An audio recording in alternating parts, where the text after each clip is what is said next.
Yes. How you want to run it? You got some picked out that you wanted to talk Oh, about? we'll just do it ad lib here. Okay, that sounds good. Hey, all bull sessioners, attention please. Anybody that wants to participate, so we can get started.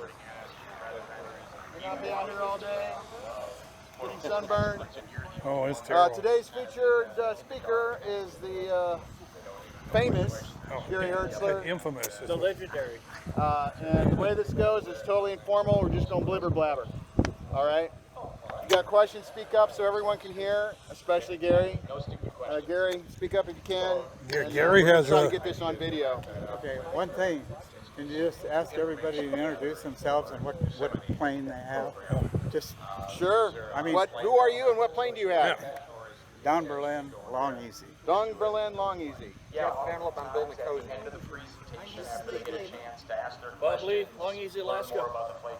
Jerry Brainerd, Velocity. Kind of take a 10-15-minute break, grab some You? drink, use the restroom, and then we're going to pair you with the bottle. Okay, but you dreamers, that counts. Hi, Andre. Hi. The whole you got some education. Time to build a new one, Oh, well, we're glad you're here. Hopefully you walk away thinking, I'm a little bit more excited about this. Dave Johnson, Long Easy, and Very Easy. And a very easy Gary Hertzler. And then Dave Adams is somewhere. Yep. Dave Adams has got his Long Easy here. Yeah, exactly. Yeah, I got to see. Well, And then we got Rich Lamb, he's Long Easy. Well, why don't we start with Dave Adams' airplane? Over there. Hi, Dave. Sounds Only good. talk on the phone today. Okay, let's go. Let's talk about it. Gary, you talk about it. What's good, what's bad? Dave, you got lots to talk about with changes even from last year. I will explain that. So I do have a sport flight cowl. That's what this started out as, and it came down lower down here. It was flat, and then it came up sharply from here. And this is the old profile right here. That old cowling's still there. I just added this cosmetic aerodynamic and tried to copy that profile right there. So one thing he tries to do is you want to have the rate that the side comes in, the bottom comes up. Otherwise, you want to keep a constant pressure gradient all the way here, so you don't get a migration of flow and a vortex formation. I just got it finished, my excuse, and I don't have any paint on here, so I haven't oil floated yet. You picked up at 20 knots, right? Almost. Oh, No, but roughly 3. 3. And could be a little bit more because it really wasn't race prepped or anything. It wasn't a fair test, but it did help it. And something very noticeable is my prop got rough after I put that on there. Got running through that wake there. Huh? I guess. The change, that's all I know. Whatever the change was, it got rough. So I took it up with my instrumentation in the air and rebalanced it. And it was only 7 grams change and got it smooth again. Oh, you did smooth it up? Yes. Really? Okay. And so then I finished the rest of it. I only had it to about here at that point. So I finished the rest, and then I ran out of time before the race, and so it still feels smooth, so I was okay with it. And so when I get back, I'll go ahead and do the rest and do the final balancing.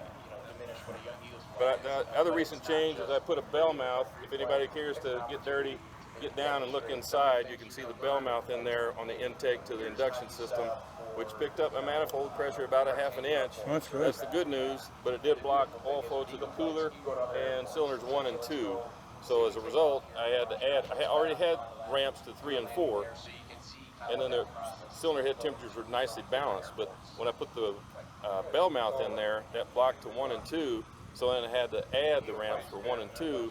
Now it's good again. And you're back to the same speed again, right? I hope not. No. Okay, good. What was your race speed, Dave, this year? 276.6. 226? 226.6. I was going to say 276. You're 76, dreaming. he picked up a lot of speed. Where'd that come Early from? on. So it was 226, right? 226.6. Yep. Okay, anything more you want to talk about here? We'll continue on. Not really. In the race, my ball was out to the left, and it was more so than it was in my testing a week before, and I can't see it. I don't know what's happened to scoop my ball. There's a tiny piece of tape out there that came loose. Hard to imagine that would be it. So you had to put pressure on your rudder the whole way. I tried Yeah. putting pressure on the left pedal Yeah. to scoot it over, and I did scoot it over. Yeah. Speed didn't help. Yeah, yeah. Okay, Dave, what have you done to your engine here? Well, Lycon took it and put 10.5 to 1 ceramic coated pistons. They ported intake and exhaust, cryogenically treated all major engine components, balanced the camshaft, crankshaft, etc., etc. And then they broke it in on the dyno and then shipped it to me. You got a lightweight starter ring here. Correct. What was your horsepower out of that 0320 there, Dave? On the dyno, it was around 210, but based on fuel flow, I can only get 180, 190 as installed. So I assume exhaust, intake. I don't have a prop. You know, they had a prop blasting the air into the intake. I don't have that. Got a NACA, you know, etc. So not quite as much, but I'm still happy with it. Made it a different machine. Well, some of the things that Dave has done is put fairings on the gear leg, and also the fairings are in line with the airflow in race condition, I assume. And so if you look at them, they're slightly angled up because you run slightly nose high. Those are made by Klaus. Yeah, they're pre-made. And the wheel pants are sort of a pressure recovery type wheel pant. Klaus and I don't know who else sells. Sam James, I think, sells them. Less than 2 pounds. Yeah, I'm sorry. Less than 2 pounds per pant. Yeah. Not the Hertzler Carbon or wheel pants? Pardon me? Carbon. Yes, carbon. They're not the Hertzler wheel pants? Well, yeah, there's a long story. Get a heckler. Anyway, the fairing on the between the wheel pad and the gear, you notice it's slightly curved and following this line here. Yeah. And it should start out to about a 0 radius, slightly increasing radius as we go back. But I imagine if you did an oil flow there, it would be pretty much all attached on that. So. Now, one area that Dave worked on some, but he could probably do a little bit more. There's quite an up. The air has trouble staying attached in this area here, and also with the way that Rutan designed it, he reduced the angle of attack of the aft of the spar. If you sight down the trailing edge, you'll see a kink right here, and well, you'd have to get up there, and he's got it loaded there. But what happens is it separates on the bottom here, and what you can do to improve that is to foam this in, maybe a couple layers of glass, drop this down, continue this line back and this up here, and then bring that into the cowl so it doesn't come up so fast. And you can, there's quite a, and a lot of that is affecting prop efficiency too. So not only drag. So. Yeah. Now that's a fair amount of work, but it's worthwhile. Now Dave did some work here on the cowling to help that. Have you oil flow test this? Yeah, you guys did. Oh. Remember at Rough River? Oh, I don't remember. But is there some separation still going on here? I haven't oil-flowed the changes, but here there was just a little bubble here when you guys did that. That's good. And then down here on the old. That was the old cow. Yeah, yes. Right. You probably don't see it here, but you'll see a lot right here. Oh yeah, yeah. But I was worried. I was concerned about this area here, how that looked. So. Well, the oil would come back here, and the prop would just suck it, come this way. Yeah, and then it would be separated right in here. So, yeah. Okay. What? He's taken off the lower, most of the lower winglet area. Yeah, I never installed them from the get-go. Yeah. A stock long easy has quite a bit below that, and but you still want to leave a fence, or you'll get some flow around the outside. So he's got about a 2-inch deep section there that you want to maintain. And also, tough testing showed me there was upwards flow smacking in that flat bottom surface of the rudder and the winglet area. Yeah. And so I think that's better to have that rounded. Yeah. Mm-hmm. Right. Now that's a stock winglet above. Yes. Okay. Now Klaus has decided to do a little differently. I think he's taken off, I would say, 5 inches or so off the top of that. So, but that's you'll lose some directional stability with that. But it may. I think it's the Long Easy has a little bit more than you actually need. So, I think so. yeah, the Very Easy is right on the edge. It's got quite a bit smaller winglet on it. One of the racers had flutter of the winglet last year, and that's a concern. So Gary's told me before to put stiffer springs on the rudders. Yeah.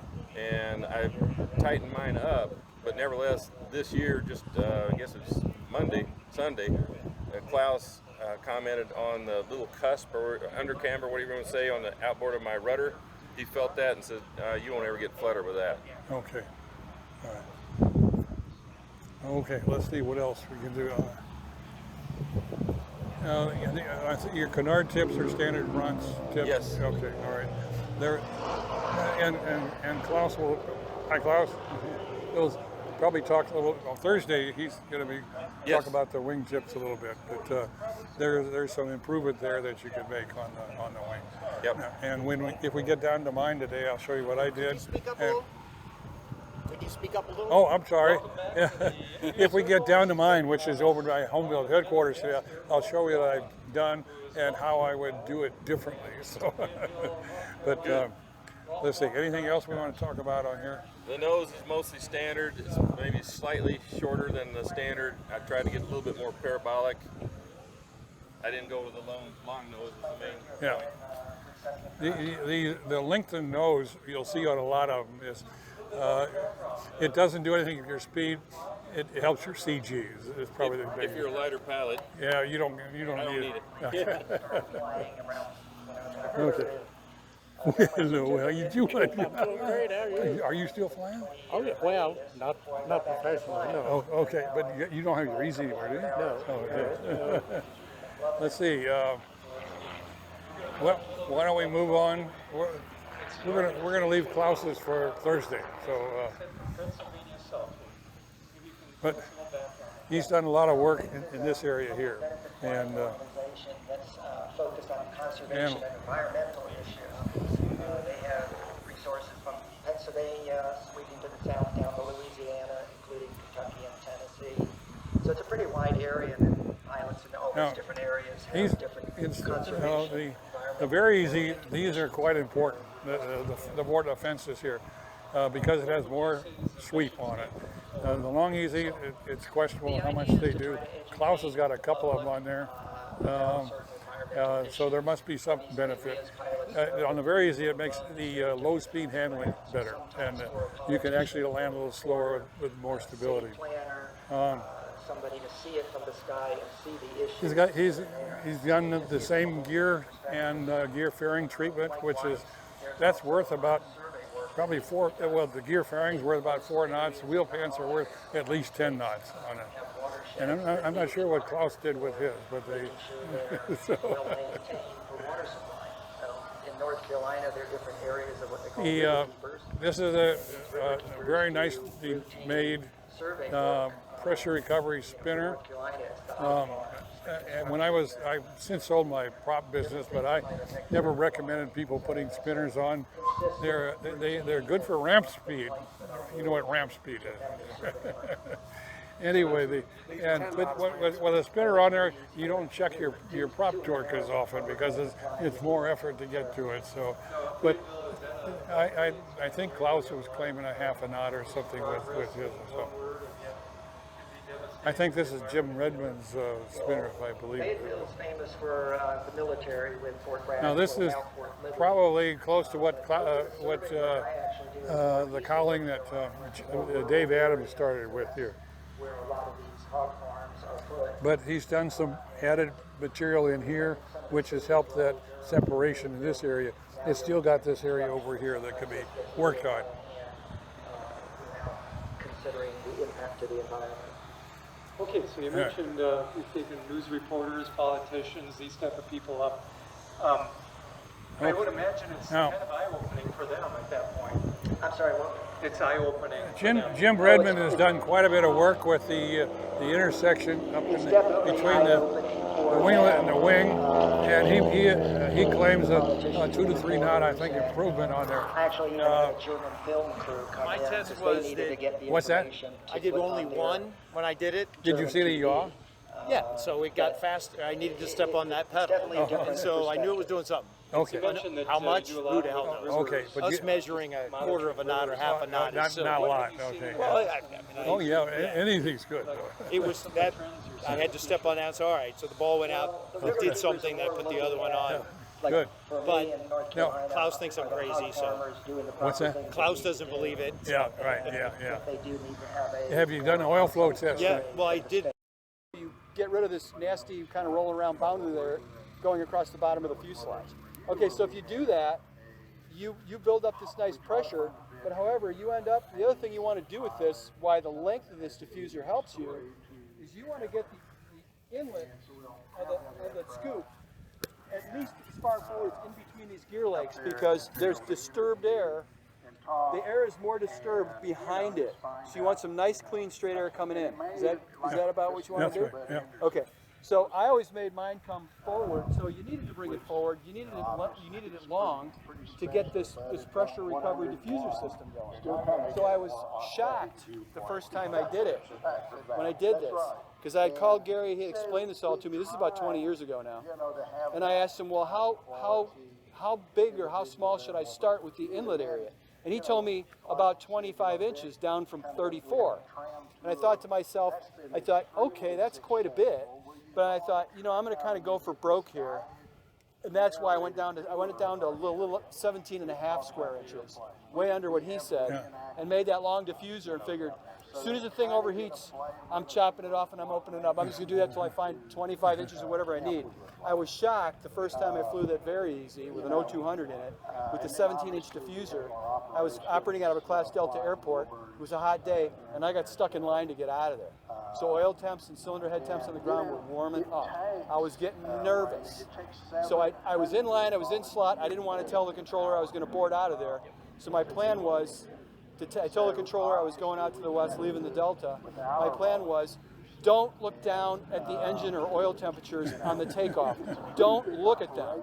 Push the nose over to about 500 or 600 feet safe, and if they're off the charts red, pull throttle all the way back, call the controller and said, I need to abort this takeoff, I need to go around the pattern and land right away. That was my plan. So I guess it was a good plan. So I actually didn't look down at the engine temps till I was 600 or 700 feet because the airport was busy. And I was shocked to see that all the temps, oil temp and cylinder head temps, had gone down in the climb. So I left the pattern, and I went out to the west and I started playing with it. And they went down even further when I got the nose. I didn't climb like this getting out of there. I climbed as flat as I could to, not to overheat it. So that 17 and a half inches cooled that very easy 0200 motor just fine. Okay, so one more little thing here. So now I knew I made enough air pressure with the diffuser, and of course it cut the drag of the airplane down quite a bit. There was quite a pretty noticeable speed improvement from the old one. But remember, now you've made pressure inside the cowl. Well, the next thing you got to do is you got to get it up around the cylinders so that the engine that you can take the heat away. So now you got to play with baffling. Klaus has done a number of really good seminars. I've taken pictures of all this stuff when he was doing it during the seminars. How you properly baffle the cylinders and the heads. And it's fairly easy on a Continental. It's a little more difficult on a Lycoming, only because if you all have Lycomings, I'm sure a lot of you guys do, those two pushrod tubes that go over the top of each cylinder, you'll notice there's a really tall row of cooling fins, okay? If you run the baffles up and just stop them, that top cooling fin is there for a reason, because it's right underneath the spark plug, right? It's really hot at the base of that spark plug. So Klaus showed a picture one time. So he took the baffling and went up around the cylinder, kept cooling up and curling up and over the top, and he kept it fairly tight, maybe not super tight, a little bit of a gap, over the top of the push rod, over about 3/4 of the way of the cooling fin. So it was literally starting to almost come down. So the cooling air was going up, over, through those fins, and then of course the corresponding baffle on the other side of the cylinder came up, and you still want to maintain a ratio of how big the opening is on the bottom. Let's say It's about 140 degrees at the bottom, 100, about 2 to 3 fin dips width on the top. Yeah.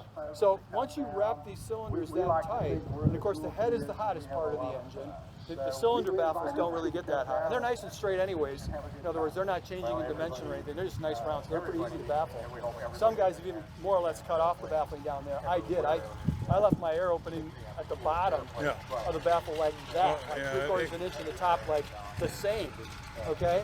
And after I did that, along with the scoop, the engine was completely different.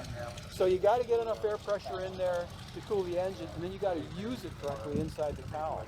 And that took as much work as actually designing that diffuser. It's in this. If any of you got the old Central States, and I don't even remember what year that was, but I sent a pretty good picture trying to depict the angle and the real shape of this thing to the Central States newsletter many years ago, and it was printed.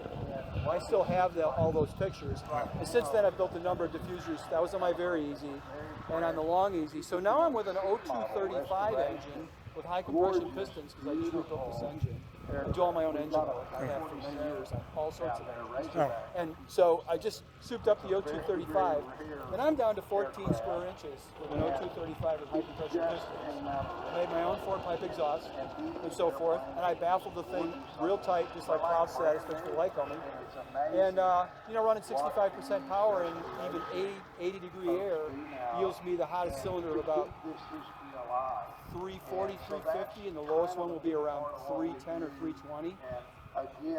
It does they still always get hot on climb out. The steeper the angle you're going, the slower you're going, they heat up fast. That number, I call it number one, it's not number one. The cylinder that's closest to the firewall is always going hot. The same thing happened to the Very as it did in the Long Easy. So you just watch that, at least it's a Lycoming, so 420 degrees is okay, but you better back off after 420. So I still try to do a more shallow kind. As soon as the airplane nose is over and accelerates up to 155, 160 knots, there's no cooling issue. I can do whatever I want with that throttle, or I can leave it wide open, even in hot weather. I can play with the mixture. It never hits 400. It doesn't care when it's got all that high speed, because now the air going underneath the fuselage is hitting that inlet really nice and square, right? Pretty much perpendicular to the inlet. So there's just this really nice smooth flow into the air inlet, and then this nice expansion going. Gary, could you repeat? Yes. Could you repeat that ratio from inlet to outlet on the baffle openings? You mean not the ratio, but the opening? Yeah. Back in the 1920s or so, there's an old NACA report on where they tested a cylinder and they blew air. They found that the 140 degree angle inlet and about 3 times the fin depth exit. 140 degree. Could you Inlet angle. That's where your baffles will start coming. Oh, okay. So if you're talking about like 140 degrees being, this would be 90 and this would be. Well, 140 degree angle, like this. If this is your cylinder, that's where your baffle will start, and your exit is at about 3 times the fin depth. Okay. Also, for those of our group that may be looking at projects and whatnot, there's some good contrast here. Could you explain the difference in cord on the elevators from the original old to the newer?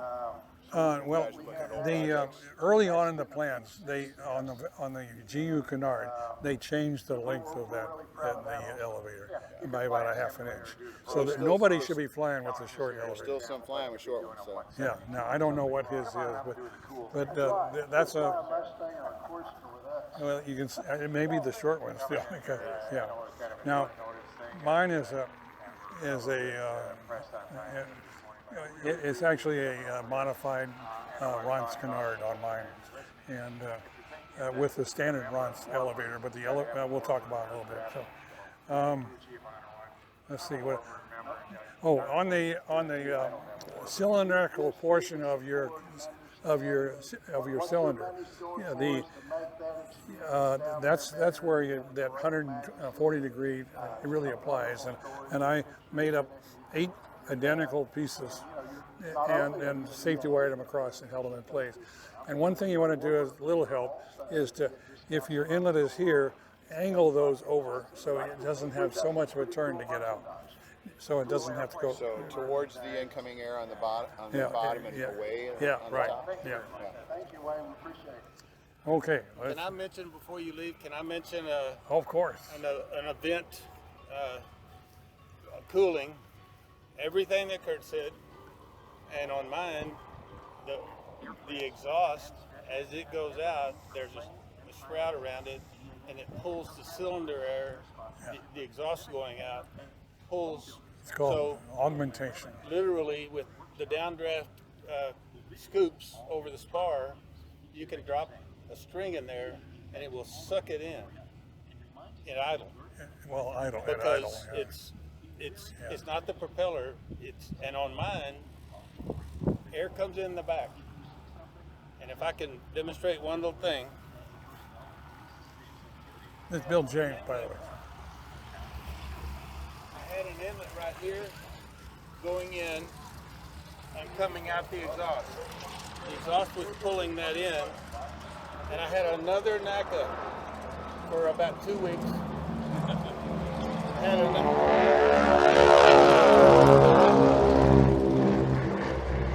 had another NACA that was a different system. The air was supposed, which it didn't, but it was supposed to go in the NACA, down a short chute to the oil cooler and out the back. And it didn't work. So I dropped oil right here, and I took a string on the NACA inlet. I hot glued a string across the NACA inlet, and then I tied a string to that, and it went down in the scoop. And I did another string on this scoop, and I tied a string to it to go down to the oil cooler. It was on the other side.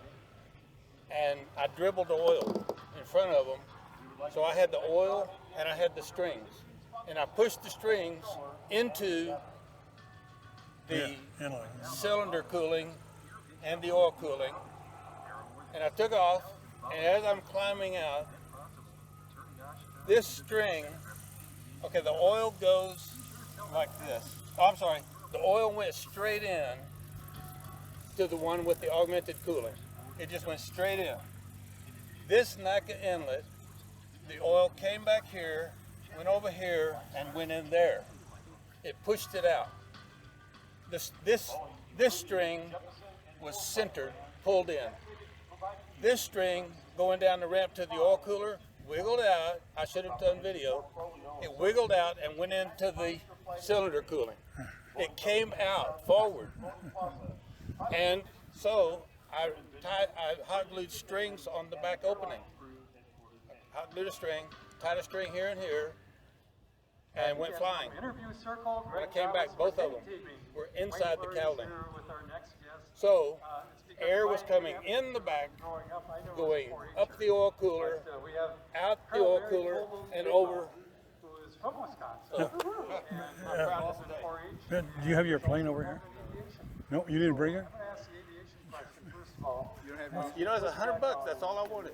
Well, Dad will tell you. Okay, let's move on. Taught me how to be a pilot first because he taught us how to board and pilot from here to there. So we created a couple of pilots on this farm. But I'm here to talk about authority and proving about that today is that one in every American has been in quarries in the past, and Mr. Wayne would prove that as well. All right. This is my plane. I built it in 1980, 43 years old. Been refurbished once, fully refurbished. It's got a little paint job here and there, small. Just about turning 5,000 hours on it. So it's been a great machine. Now I originally built it with a GU Canard and did most of my flying with this. I traded a fella for a propeller with a Ron Canard. He had a spare one, and then this one has been slightly modified. We won't talk about that, but the Canard was originally made for a long easy, and the long easy fuselage is a little wider. That's why the filling pieces in here. So. But we talk about the wing tips. My theory is to reduce the vortex. I would, if I look at the airfoil about right here, it's a pretty much symmetrical airfoil with zero angle attack at cruise. So you actually in cruise, you're getting no lift out of this. Well, and Klaus will maybe quiz him about it on Thursday. It should have been actually down around 4 or 5 degree angle of attack. Now one of the I had no change in. I had a standard Ron's tip on there originally, and there was no change in flight characteristic in normal cruise, but because this is added wing area, even though it goes to 0 and attack in cruise, it's a positive angle attack at low speed, and it was starting to get some wing rock, and so I haven't done a very real thorough stall test, but it just kind of goes like that. But anyway, it's still safe, but it doesn't have the margin as it had before. This is cut down. The Ron's canard is not approved for the very easy, but if you look at the long easy plans, GU to Ron's, there's an angle change, incident angle change, and I applied the same incident angle change, and it trails just real evenly. So another thing I did is on the Ron's plans, if you make it per plans, there's quite a step down between the canard and the elevator. And what I did, I repositioned all the hinges and moved the elevator back at about 2/10 of an inch. You see, I didn't modify my trailing edge. That's the reason for the mismatch. And brought it up about 50 thousandths. So if you take a straight edge now, it continues here rather than stepping down. It gives you more control. Some people, where it's excessive, actually have a dead band in their elevator. So if you have any of those conditions, you might want to look at taking out the hinges. And the way I took out the hinges is to take one of these big 100-watt soldering irons, and taking a worm clamp and clamping it around there, and for about 10 minutes, and then taking a vice grip, and you can pull that hinge, you can pull it out. It softens it. And then I had to make new hinge extensions that were 2/10 of an inch longer on there. So otherwise, you start cutting into this radius that comes up here if you just move it back. So anyway, with the Ron's canard, I put a thread taped to the tip there and back to about here, and it was going in a circle of about like this. If I do this tip, it's down about here. So there's these are the smaller tires, but the same pressure recovery wheel pans, and the gear legs that have been faired. That's worth about 4 miles an hour too. So, and again, the wheel pants at least 10 knots. So, we have to start locally. Localization. You see, I've taken off the lower winglet here. I lost some stability on low speed, but by putting the Vortelines in here, I've got more than I had before. So are there any specific programs that 4-H does to help now, that out? Or is it by osmosis? you come around to the back. That's a great question. Whoops, I'm losing my. In Wisconsin and in the world, when we come across one, even today, find a green shirt, walk up to them and say, which of these careers do you see yourself best suited for? You notice the cowling. This is the firewall is the original fuselage bottom with the ram inlet, and I've continued that line up at a very low angle. There's really almost no separation in there at all. They're armpit inlets. I've had 3 different inlets on this. I had the stock inlet. I've had a NACA scoop, and then this. And if I were doing it all over again, I'd probably keep the NACA scoop on there. But one of the things, if you go to when you have the NACA scoop, the intersection between the side of the fuselage and the gear leg is pretty much perpendicular, and you don't need much of a fairing there. when you go into an oblique angle like that, there's quite a bit of separation, and those fairings there are pretty much eliminated entirely. They're small.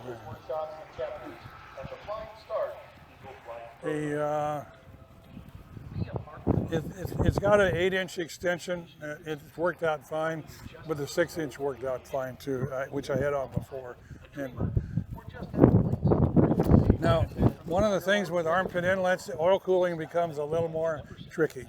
And right on this inlet, I have a small scoop that goes up to the oil cooler, and then it exits right here. And with this angle here, it's very close here, and it's not enough room in this baffle to put an oil cooler here. I guess if I found a nice long thin one in a smile shape, okay, this was the original trailing edge of the cowling, and this is my own cowling too. But I lengthened that so it doesn't have this very sharp angle, and there's a slight bit of separation here, but not much. The Very Easy doesn't have this kink in here, so there's not the problem on the underneath side of the wing.